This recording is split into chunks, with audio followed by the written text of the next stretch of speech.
Muy bien, pues buenos días, almirante. Con su permiso, muchas gracias por invitarme de nuevo a hablar en esta distinguida audiencia. Gracias a la mesa, gracias a toda la academia y a todo el público.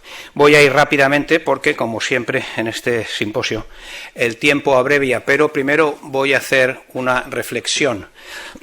Yo no soy historiador, ya lo dije hace 2 años. Yo gestiono historia. Mi carrera de oficial naval he hecho muchas cosas, pero una de las cosas que hice fue operaciones de información, information operations, y por eso estoy un poco más quizás sensibilizado que la media acerca de cómo se distorsiona la información en los conflictos, etcétera, etcétera. Lo digo porque lo que voy a decir pues es una revisión de lo que se ha venido diciendo hasta ahora. Puede que sea un poco osada, pero en fin, ¿para qué estamos sino para tratar de leer bien lo que sucedió? Por otro lado, la historia nunca se escribe con precisión, los registros que tenemos del pasado siempre son limitados, y a mi modo de ver, incluso los papeles que leemos del pasado hay que tomarlos con mucho cuidado, porque cuando se escriben, muchas veces se escriben con una intención. Dicho esto, voy a hablar de las derrotas de la expedición. La expedición, todos sabemos que fue básicamente lo que está en la imagen. Se trataba de llegar a las Molucas y está todo el mundo de acuerdo en que, debido a la circunstancia geopolítica, la misión era encontrar un camino por el oeste para llegar a la especiería. Por eso, cuando vemos esta imagen, pues sencillamente nos parece bastante natural el viaje que se hizo. Se salía de España, se bajaba por toda América, había que encontrar el paso y ya después había que cruzar el Mar del Sur y llegar a Molucas, al Maluco. Lo que no cuadra muy bien es que Juan Sebastián Elcano volviera en la misma dirección, hacia el oeste. Luego el resto del viaje era sencillo. Lo que voy a hacer es hacer algunas precisiones desde un punto de vista también de quien ha navegado y sabe un poco en sus carnes lo que es estar en la mar y buscar rumbos. Bien, la imagen anterior la conoce todo el mundo. Prefiero usar esta, creo que es mucho más apropiado, porque este es el mapa de Kunstmann 4, que era el que oficialmente todo el mundo reconoce que era el mapa que se le presentó al rey Carlos para que entendiera y aprobara la operación, digamos en términos modernos, el envío de la Armada de la Especiería. En resumidas cuentas, la misión o el plan consistía, según todos los autores, bajar hasta donde se había llegado hasta entonces, al cabo de Santa María y el río de Solís. Después había que encontrar el paso, cruzar el Mar del Sur, llegar a Molucas y volver normalmente por el mismo camino y, bueno, terminar el viaje, por supuesto, volviendo. Esto es esquemático, no es detallado. No era tan fácil porque, claro, cuando llegaran al río de Solís no sabían lo que se iban a encontrar, por lo tanto tendrían que explorar y encontrar el paso donde estuviera. Y a partir de ahí ya, entonces sí, ya cruzar el paso. Bien, esto es el plan, digamos, en resumidas cuentas, de una manera esquemática. La realidad, a la hora de navegar, siempre es un poco más complicado, pero en el primer tramo, hasta encontrar el paso, básicamente, a mi modo de ver, no había mucha discusión, no había polémica. Se trataba de bajar, como siempre, con los alisios, pegado a la costa oeste de África, hacer escala en Canarias, como en otras veces se hacía escala en Cabo Verde, o no se hacía escala, y normalmente, y esto era marca de la casa portuguesa, había que pegarse, incluso rebasado Cabo Verde, había que pegarse a la costa africana más al sur para que el momento de cruzar el Ecuador es un momento delicado y tenía que hacerse en buenas condiciones y no quedarse perdido. Esto era lo que Portugal dominaba. Castilla esto no lo dominaba de la misma manera, aunque tenemos que recordar que el Tratado de Alcasovas se firma después de una guerra civil castellana en la que los castellanos van a buscar a los portugueses hasta el Golfo de Guinea. Es decir, no es que no supieran navegar hasta allí, pero evidentemente lo hacían menos porque Castilla, en la ruta que seguía, luego la veremos un poco mejor, no pasaba del Ecuador, era ir al Caribe y volver. Hay muchas discusiones, se han mencionado en este congreso. Si ayer mismo se mencionó que Magallanes cambió el rumbo antes de tiempo o después de tiempo y causó cierta polémica entre los castellanos, entre el resto de la tripulación, no entre los castellanos, entre los capitanes. Yo no acabo de entenderlo. Repito que Magallanes sabía lo que se hacía, llevaba pilotos portugueses y no me cabe en la cabeza que eso pudiera generar una polémica. El resto, pero en fin, puede que sucediera. El resto, una vez cruzado el Ecuador, consistió en bajar por el Brasil y llegar hasta el Río de la Plata. Bien, efectivamente se encontraron con la Patagonia a partir de ahí, y la fueron barajando, y bueno, se produjo el triste suceso de San Julián, que todo el mundo lo achaca a que Magallanes no había cumplido la orden del rey. Eso está bien, pero la interpretación normal es que la orden que no había cumplido era enseñarle la derrota a los capitanes. Veremos luego que, a mi modo de ver, no es eso. Dicho esto, el motín de San Julián va a salir después, al final de la conferencia, pero ahora sencillamente seguimos viaje y llegamos hasta que descubren el estrecho. Por fin, el anhelado paso se descubre, lo cruzan, no hay discusión. Quiero decir que hasta aquí la derrota no admite mucha variación. Si había que encontrar un paso, pues había que encontrarlo barajando la costa que no conocían. Lo que no entiendo, por ejemplo, y luego creo que tengo la respuesta, y la voy a dar después, lo que no entiendo aquí es cómo es que le podían pedir al capitán general, los capitanes, una derrota cuando no se sabía dónde estaba el paso. ¿Cómo podían pedirle la derrota si estaban explorando una costa desconocida? Insisto en que después ofreceré una solución, pero por ahora me la guardo.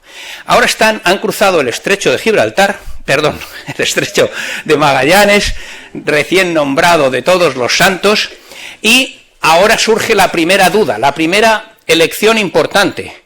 ¿Qué camino seguir? Antes he puesto una línea recta, pero obviamente no era una línea recta lo que iban a seguir. He puesto sobreimpuesto en la pantalla la circulación de los vientos oceánicos en el Atlántico Norte y en el Atlántico Sur. Esto es lo que sabían tanto los castellanos para ir al Caribe, como lo sabían los portugueses para ir al Cabo de Buena Esperanza y volver de él. Aprovechaban los vientos. Mucha gente dice que aprovechaban las corrientes, no digo que no, pero realmente lo que hay que decir es que aprovechaban los vientos. Es más, las corrientes sí son producidas en gran parte por los vientos y son una consecuencia de ellos, pero son de mucha menos importancia a la hora de impulsar un barco de vela.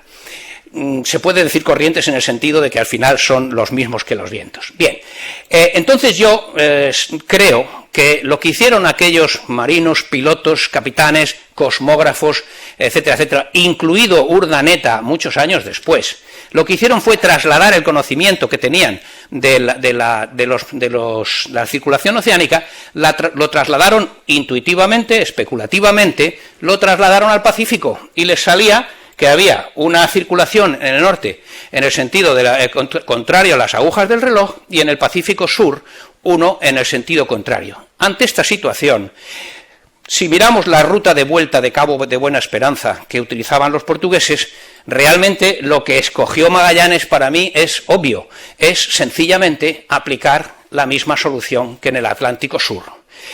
La única duda que surge aquí es por qué fue por el norte del Ecuador. El Ecuador, lógicamente, lo evitó aplicando también lo mismo. El Ecuador había que evitarlo.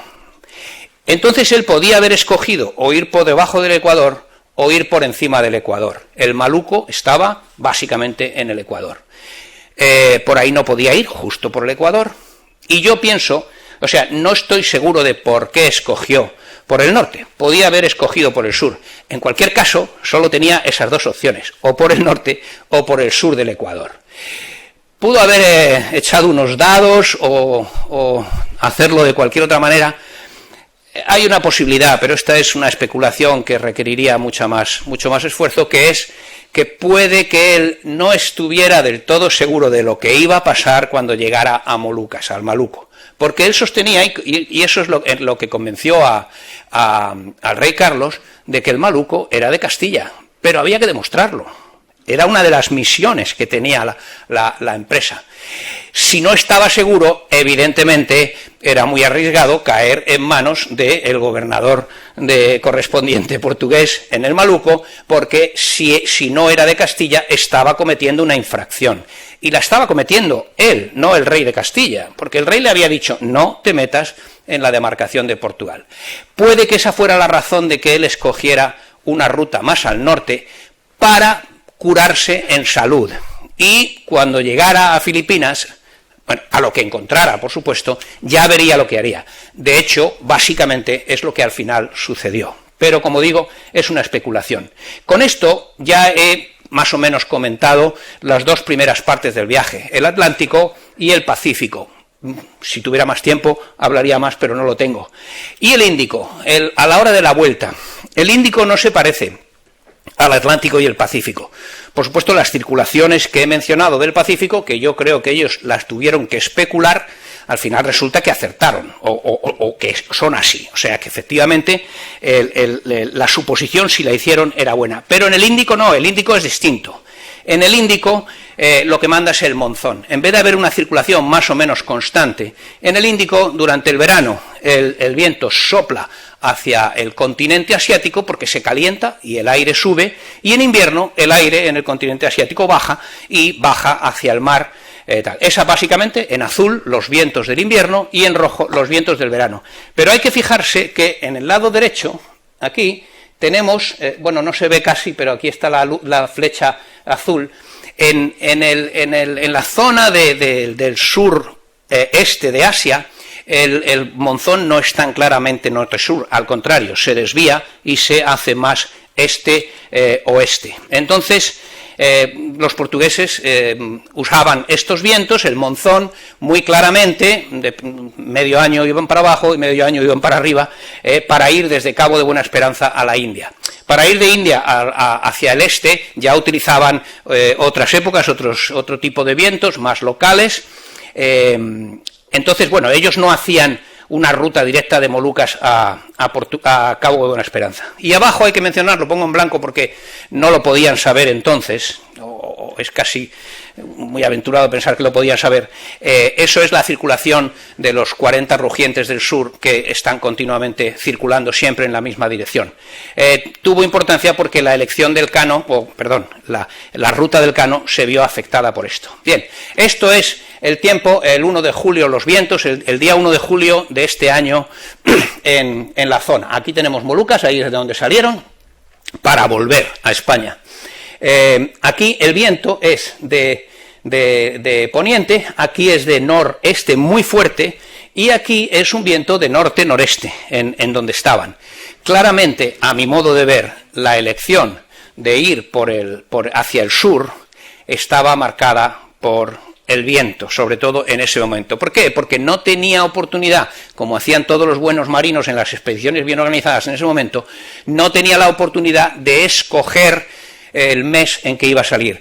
Los portugueses estaban diciéndole que ahí no podían estar, que no podía llevarse el clavo, etcétera, etcétera, y tenían que irse corriendo. No tuvieron más opción que salir hacia abajo. Por supuesto, con respecto a lo que se dijo ayer en la última conferencia, yo creo que la decisión se había tomado de consuno cuando iban a salir juntas la Trinidad y la Victoria. No es posible que hubiera un cambio de una decisión distinta de la anterior. Es decir, la Victoria siguió la misma derrota que iban a seguir conjuntamente. Estos son los vientos que hay allí y como digo, en ese momento, en esta época, es el monzón, pero muy distorsionado por la geografía, y por eso siguieron la ruta del oeste. Pongo aquí muy rápidamente que es con esa circulación de los vientos en el norte del Pacífico, lo que intentó Gómez de Espinosa, que de ello nos va a hablar luego el profesor Marchena, y por eso casi no voy a decir nada, y porque ya no me queda tiempo, básicamente era una buena intención, pero bueno, las circunstancias impidieron que tuviera éxito. Pero quiero decir que probablemente tuvieron en cuenta también la meteorología, porque esta es la situación, 1 de enero, otra vez... perdón, me he equivocado, estaba equivocándome. Esta es la del 1 de julio, que es más o menos la del tiempo de Espinosa. Por eso Espinosa tuvo que hacer la derrota que está marcada aquí. No lo consiguió y volvió. Y ahora volvemos a Juan Sebastián Elcano, aquí tenemos los vientos que son del noreste. Estos son los que impedían que la Trinidad y la Victoria, y luego solo la Victoria, pudieran venir volver en la ruta que después fue la del galeón de Manila. Y por eso hizo esta ruta. Esta ruta, la cosa interesante que tiene es que bajó mucho hacia el sur y se metió en los 40 rugientes, que realmente le dificultaron el viaje bastante. ¿Por qué no usó una derrota mejor, más adecuada a los vientos? Pues porque evidentemente llevaba una carga de clavo que no quería que Portugal descubriera. Ni aunque pensara que el Maluco estuvieran en las aguas castellanas, no le convenía. Bien, el resto de la derrota es sencillamente la ruta portuguesa. Le costó bastante doblar, a partir del Cabo de Buena Esperanza. A partir del Cabo de Buena Esperanza ya es la ruta portuguesa, conocida, no había ningún problema, y es una ruta más o menos sencilla. No me paro más porque no tengo tiempo. Pero entonces, y Juan Sebastián Elcano entonces incumplió las órdenes del rey. Esto es una representación del meridiano de Tordesillas. Aquí está el antemeridiano puesto entre puntos porque no sabíamos dónde es. Zona castellana, zona portuguesa. Pero no podía navegar. Bueno, vamos a ver. El Tratado de Tordesillas dice expresamente que los castellanos, claro que pueden navegar por el océano de la demarcación portuguesa, porque lo que repartía Tordesillas solo eran las tierras y los mares adyacentes. El océano era libre, era de todos. No solo es la doctrina que había imperado siempre, sino es que el Tratado de Tordesillas lo dice expresamente. No lo dice para los portugueses, pero porque no hacía falta. Portugal no necesitaba cruzar, era tontería para un portugués cruzar la demarcación castellana porque le quedaba completamente a trasmano. Esto que digo podría bastar ya, podría parar aquí y decir, era perfectamente posible. Pero realmente hay muchas evidencias de que lo que acabo de decir no solo es cierto, sino que lo sabía todo el mundo. El propio Magallanes, me vuelvo atrás, el propio Magallanes reconoció que si no encontraba el paso, iría por el camino de Buena Esperanza, como está marcado aquí de una forma muy resumida. Pero no solo él.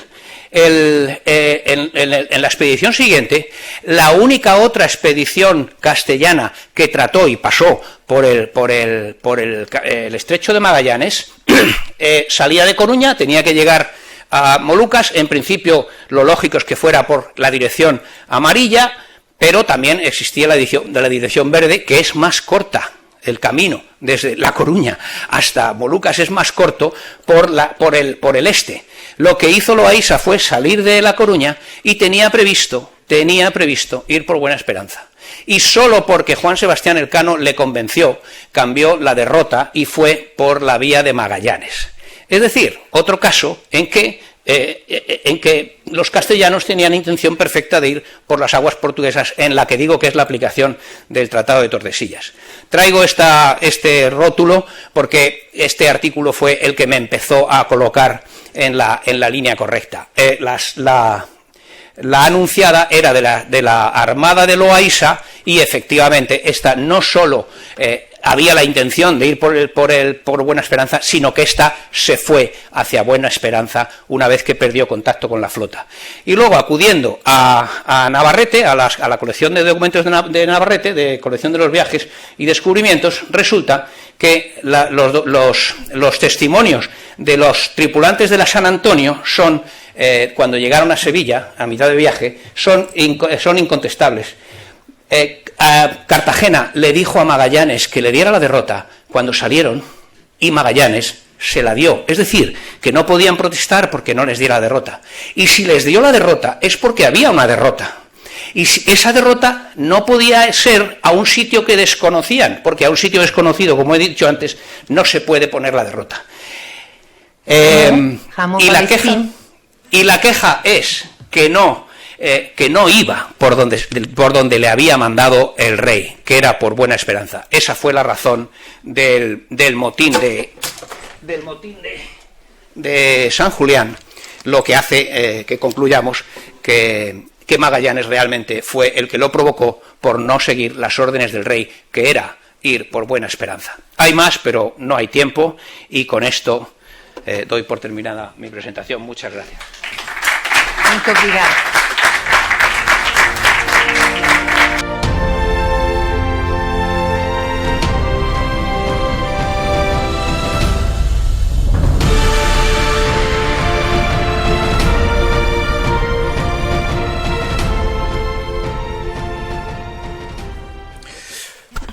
Buen día a todos. Muchas gracias, Ana Paula, por tus palabras de presentación. Me gustaría comenzar, por supuesto, felicitando a la Academia de Marina por la celebración de este segundo simposio de Historia de Oriente y haciéndole, por supuesto, la invitación para participar en este simposio. Es un placer para mí estar hoy aquí. Asimismo, me gustaría agradecer y felicitar a todas aquellas personas que han participado en la organización de este evento, que lo han hecho posible, y por supuesto por dar las gracias a todos los presentes por regalarme su tiempo y su atención durante unos minutos. Bien, pues como propone el título de mi presentación, hoy lo que pretendo es desvelar algunas de las primeras imágenes del Océano Pacífico. Y claro, para ver esas imágenes del Pacífico no tenemos más remedio que detenernos en el viaje que Magallanes emprendió en 1519 desde Sevilla, camino de las Islas Molucas en busca de la especiería. Porque las representaciones del Océano Pacífico, desde su origen, han estado unidas de una manera indisoluble a los mapas que se hicieron tras aquel viaje, en los que comenzó a representarse un inmenso océano que engrandecería aquel mar al que llegó Núñez de Balboa en 1513 y que bautizó como Mar del Sur. Y es que, si con la llegada de Cristóbal Colón se tambaleó la imagen del mundo antiguo, con la vuelta al mundo aquella imagen se desvaneció y el viaje que comenzó Magallanes pues se convirtió, sin que ninguno de sus protagonistas tuviera esa intención, en la comprobación empírica de que la Tierra era esférica y que podía darse la vuelta enlazando todos sus mares. Y de todo ello hemos guardado dos nombres que se han perpetuado en el tiempo y que han llegado hasta nosotros para tener siempre presente aquella gesta, que son el Estrecho de Magallanes y el Océano Pacífico. Escuchemos las palabras que Pigafetta dedicó al descubrimiento de este último hace 500 años aproximadamente. Miércoles 28 de noviembre de 1520. Desembocamos por el estrecho para entrar en el gran mar, al que dimos enseguida el nombre de Pacífico y en el cual navegamos por el espacio de 3 meses y 20 días. Y llamamos Pacífico porque durante todo el curso de nuestra travesía no experimentamos tormenta alguna. He aquí el origen de este nombre, y a través de las palabras de Pigafetta podemos imaginar aquella masa de agua inmensa, ¿verdad?, que empequeñecía aquellas naos que lo estaban atravesando por primera vez. Y todo esto está muy bien, ¿verdad?, pero realmente fueron los mapas. Los mapas fueron los que se adelantaron a las palabras, a los relatos, y fueron los que nos trajeron las primeras imágenes de la mutación de ese pequeño Mar del Sur de Núñez de Balboa, transformado en un océano por descubrir. Y hoy veremos esa transformación a través de los mapas que se hicieron en esos escasos 10 años que van desde 1519, desde la partida de la flota de las Molucas y la firma del Tratado de Zaragoza en 1529. Se trata de una década prodigiosa, cartográficamente hablando, porque nos permitió conocer ya un mundo circunnavegado. Y sin embargo, y aun bautizado por Magallanes, como hemos visto, con la evidencia física de estar ante una inmensa masa de agua que contenía y sobrepasaba ese primitivo Mar del Sur, la pervivencia en el pensamiento de la época de este mar a lo largo de los siglos fue llamativa, pues como vamos a ver, desde el siglo XVI, y una vez descubierto y navegado el Océano Pacífico, será común seguir viendo en los mapas de siglos posteriores el antiguo Mar del Sur de Balboa. Pero vayamos al origen porque, como dije anteriormente, no cabe duda que el pensamiento de Occidente se vio profundamente perturbado por la llegada de Cristóbal Colón a América y por la navegación de Magallanes por el Pacífico, pues fue el hallazgo de un nuevo mundo en todos los sentidos. Y dado que ni América ni el Pacífico habían figurado en la sabiduría clásica, pues claro, se abrían todas las posibilidades que la imaginación podía concebir. El Pacífico, además, era el lugar más alejado del occidente cristiano, y se trasladó allí, como ocurrió con América, pues se trasladaron allí los mitos, las fantasías, las maravillas, lo prodigioso, lo extraordinario. Todo podía ser posible, todo podía existir, y el cartógrafo fue el encargado de hacerlo visible, como vamos a ver. Lo cierto es que América, además de convertirse en un problema geográfico, generó también un conflicto entre portugueses y castellanos, pues ambos dominadores del Océano Atlántico tenían que repartirse sus aguas y sus tierras. Y el Tratado de Tordesillas, en 1494, será el que establezca la concordia, y una vez más será un mapa, el Planisferio de Cantino, de 1502, el que presente por vez primera la línea graduada a 370 leguas del archipiélago de Cabo Verde. Pero claro, el derecho a las Islas de las Especierías en Oriente, tras la llegada de los portugueses, hizo surgir muy pronto la idea de que era necesario prolongar ese meridiano de Tordesillas en el otro hemisferio, el oriental, circunstancia que no se había contemplado ni en el Tratado de Tordesillas ni tampoco en las bulas alejandrinas previas. Y sin embargo, ese primer camino que tanto se buscaba, que tanto se buscó, y que puso en contacto los océanos Atlántico y Pacífico, se trazó sobre la tierra y no sobre el mar. Definitivamente, ese mar que bañaba las costas occidentales americanas se descubrió en 1513, cuando Vasco Núñez de Balboa, en el entorno centroamericano, descubrió un ignorado océano que, creyéndolo entonces pequeño, denominó Mar del Sur, en contraposición al Mar del Norte, que era como se denominaba el Mar de las Antillas. Y bien, y sería una vez más un mapa el que nos trae la primera imagen conocida de ese nuevo mar, que es la carta de Wolfenbüttel, en la que se nos enseña por primera vez el Mar del Sur recién descubierto al otro lado del estrecho de Panamá. Y en esta carta de las Antillas y Sudamérica, cerca del Panamá, de Panamá, donde está ese mar recién descubierto, aparece un amplio texto en latín en el que nos informa de la carta que envió Núñez de Balboa al rey castellano, en el que solicitaba 500 hombres para ir en busca del mar que le habían contado los indígenas. Como vemos, resultó ser cierto, ¿no?, aquello que le contaron. Y esta primera imagen del Mar del Sur la podríamos fechar aproximadamente sobre 1518, pues los últimos descubrimientos mostrados en la misma se corresponden con la península del Yucatán, que fue explorada en 1517 por Francisco Hernández, y sin embargo todavía no están representados los descubrimientos de Cortés en México, ni tampoco la fundación de Panamá de Pedrarías Dávila en 1519.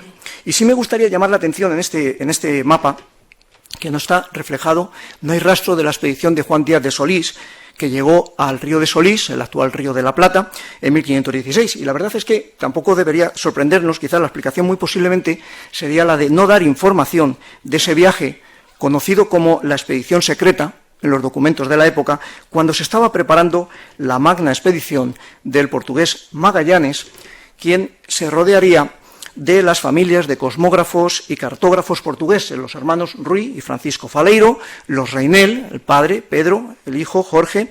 Magallanes, firmemente convencido del éxito de su proyecto, trasladó todos los datos a los mapas, y entre el material cartográfico que Magallanes posiblemente presentó al rey castellano, es más que probable que se encontrara este planisferio que ya hemos visto en la ponencia anterior, atribuido a Jorge Reinel y conocido como Kutzmann IV, realizado en torno a 1519. Y que hoy conocemos gracias a una edición facsímil que se hizo en 1843. Un oficial bávaro, Otto Progel, mediante placas de vidrio, la fotografía se acababa de inventar en 1839, en 1843 con placas de vidrio realizó una copia y luego posteriormente un pergamino iluminado, que es el que nos ha hecho conocer este mapa que ahora estamos viendo, ¿no? Y aquí aparece la primera referencia toponímica del Océano Pacífico, y es un rótulo en el que se puede leer Mar visto de los castellanos, referido al Mar del Sur, bautizado por Núñez de Balboa. Vemos entonces cómo el Pacífico empieza a hacerse hueco en los mapas, a ocupar su espacio y a tener un nombre. Todo esto que hemos visto es antes del viaje de Magallanes, porque la primera carta con información procedente del viaje posiblemente sería la del portugués Pedro Reinel, extraordinariamente activo en aquellos tiempos, ya fuera trabajando para Castilla o trabajando para Portugal, ¿no? Y esta proyección polar atribuida a Pedro Reinel se elaboró con las noticias proporcionadas por la nao San Antonio, que era una de las 5 naves que partieron de Sevilla y que desertó en la entrada del Estrecho de Magallanes. Regresó a Sevilla en 1521 y con sus descripciones bien podría haberse terminado este mapa que comprende ya las zonas del sur de África y de América. Y en ella vemos por primera vez la línea de Tordesillas completa con su correspondiente antimeridiano, y en esa representación del hemisferio sur ya aparece la posición exacta del estrecho que conectaba Atlántico y Mar del Sur. Pero si nos fijamos más detalladamente en la imagen, vemos que al desertar la San Antonio en la embocadura del estrecho, la imagen que nos traen en este mapa es un estrecho sin salida, puesto que y debajo de la cual se puede leer tierras que descubrió Fernando de Magallanes. Claro, y es que este mapa se dibujó aún sin saber si ese estrecho que iban a explorar era navegable en toda su extensión y si tenía salida, como al final así fue, ¿no? Sin embargo, la primera carta ya levantada con información procedente de la nao Victoria a su vuelta a Sevilla sería obra del castellano Nuño García de Toreno, maestro de hacer cartas de navegar en la Casa de la Contratación de Sevilla. Y para ello, en 1522, Toreno viajó a Valladolid, ciudad en la que Carlos I recibió a Elcano, quien le pondría al corriente, por supuesto, de las experiencias de esa expedición alrededor del mundo que acababan de terminar. Y en aquel mismo año de 1522 se dibujó esta carta fechada y datada en Valladolid con la costa sur de Asia, la península de Malaca, parte de las Filipinas y el archipiélago de las Molucas, es decir, la parte más occidental del Pacífico. Y fíjense en un detalle, es el escaso tiempo transcurrido desde la llegada de la Victoria en septiembre de 1522 y la presentación de este trabajo en ese mismo año de 1522, lo que permite aventurar la urgencia con la que fue levantada esta carta para que el rey conociera la posición exacta de las Molucas. Por esta razón, ni que decir tiene que cuando fue presentada ante el rey, seguro que antes de fijarse en estos motivos decorativos tan maravillosos que la adornaban, que son marca del autor, pues Nuño García de Toreno fue en sus orígenes iluminador en la Catedral de Sevilla, pues el monarca con toda seguridad llevaría su vista a esta línea del antimeridiano de Tordesillas que la atravesaba de norte a sur y era la primera vez que aparecía en una carta castellana y que por descontado dejaba las Islas Molucas en las aguas castellanas. Bien, pues tras el regreso de Elcano se produjo una explosión de actividad cartográfica en la Casa de la Contratación y en todos los mapas pues se fueron incorporando en el nuevo espacio del mar Pacífico la nueva línea demarcadora del antimeridiano, los barcos con banderas castellanas, las Molucas hacia occidente, y todo obedecía a cuestiones propagandísticas y reivindicativas de la monarquía castellana, como bien ha apuntado Antonio Sánchez acerca de la cartografía que se hace en estos años.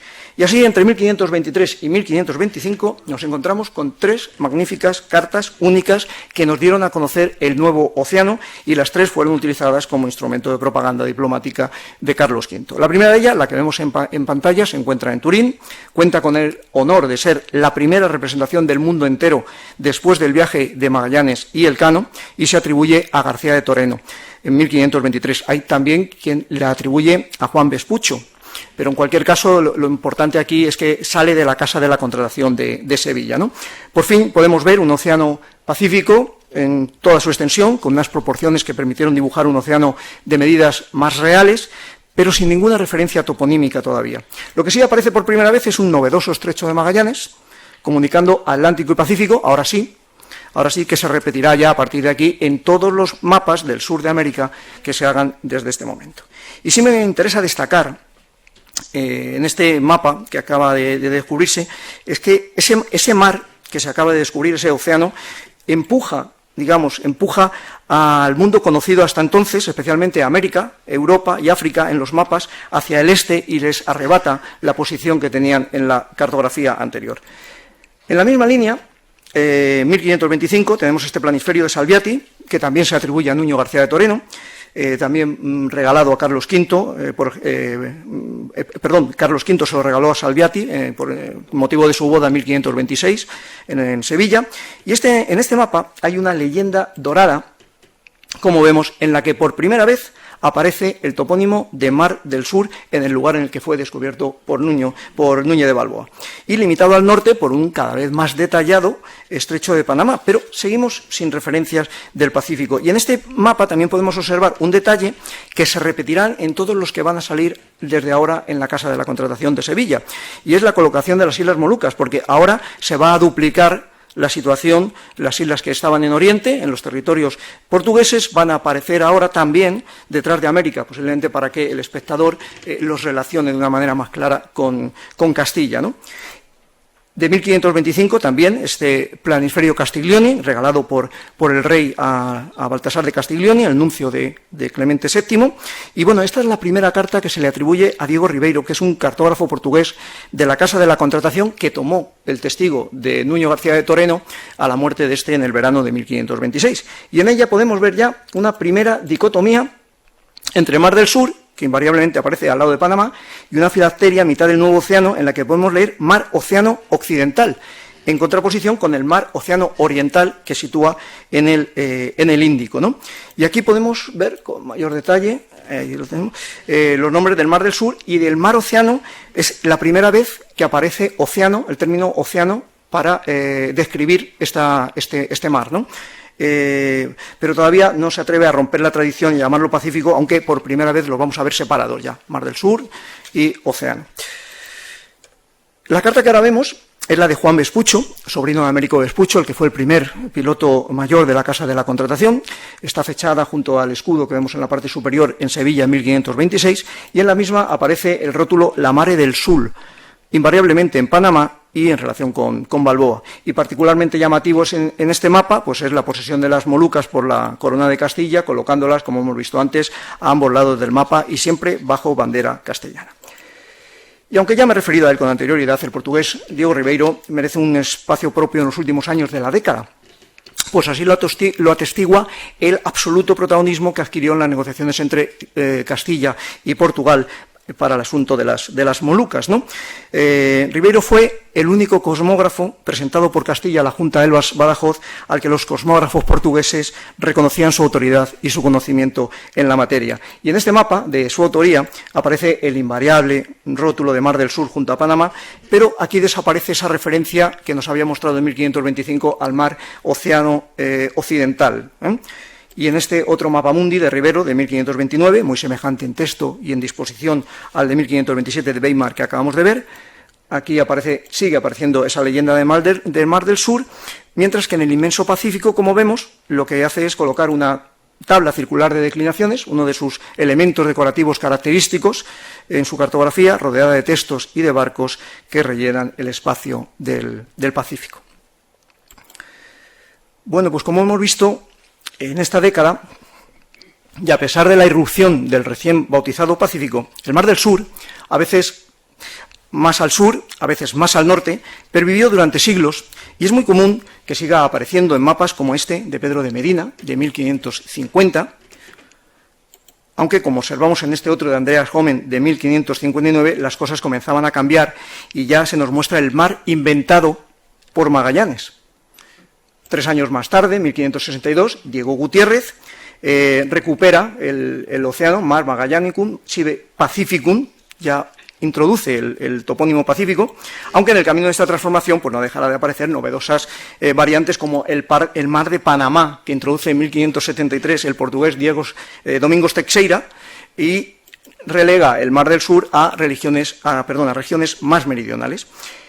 El propio Pedro Teixeira, en este mapa realizado para la preparación del viaje de los hermanos Nodal al estrecho de Magallanes, en 1619, pues deja clarísima, ¿no?, la oposición entre el Mar del Norte y el Mar del Sur. Y tendremos que esperar a la segunda mitad del siglo XVIII para ver cómo comienza a imponerse el nombre de Océano Pacífico. Y en esa transición, pues me resultó muy interesante traer estos dos mapas que tenemos en el Museo Naval de José Antonio de Alzate, con 5 años de diferencia tan solo, en el que ya juega con la posición de los nombres, como dejando claro que tanto da uno como otro, porque realmente son las mismas aguas y, en definitiva, es el mismo mar. Sí me gustaría decir, antes de terminar, que a pesar de que este nuevo océano no había sido nombrado antes de que Vasco Núñez de Balboa avistara sus aguas y de que Magallanes lo bautizara definitivamente, ya entonces había hombres de la vieja Europa, por supuesto, que conocían parte de sus límites occidentales, al menos desde la llegada de los portugueses a las Indias. El hecho, por lo tanto, de que el Pacífico aún no hubiera sido nombrado como tal no significaba que no fuera conocido, pero aún no se había medido, aún no se había abarcado, no se conocían sus límites. Solo tras su navegación los mapas pudieron contornear el océano y darle ya una apariencia real y de control. Y finalizo ya de la misma manera que comencé, reivindicando el valor de la cartografía como fuente en la historia. O sea, creo que el recorrido que hemos hecho así lo testifica, porque si bien los marinos fueron los que se ocuparon de ampliar y de transformar el mundo, pero los cartógrafos fueron los que con sus mapas se ocuparon de mostrarlo. Y como dije al principio, es llamativo cómo los cartógrafos mantuvieron durante siglos la identidad independiente de cada uno de estos mares, como queriendo identificarlos con el hallazgo y el mérito que supuso cada uno de ellos para sus descubridores, sin querer quitarles ni un ápice de su gloria ni de su espacio, pues como vemos, fueron capaces de dejar sitio en sus mapas para Vasco Núñez de Balboa y su Mar del Sur, y para Fernando de Magallanes y su Océano Pacífico. Muito obrigado.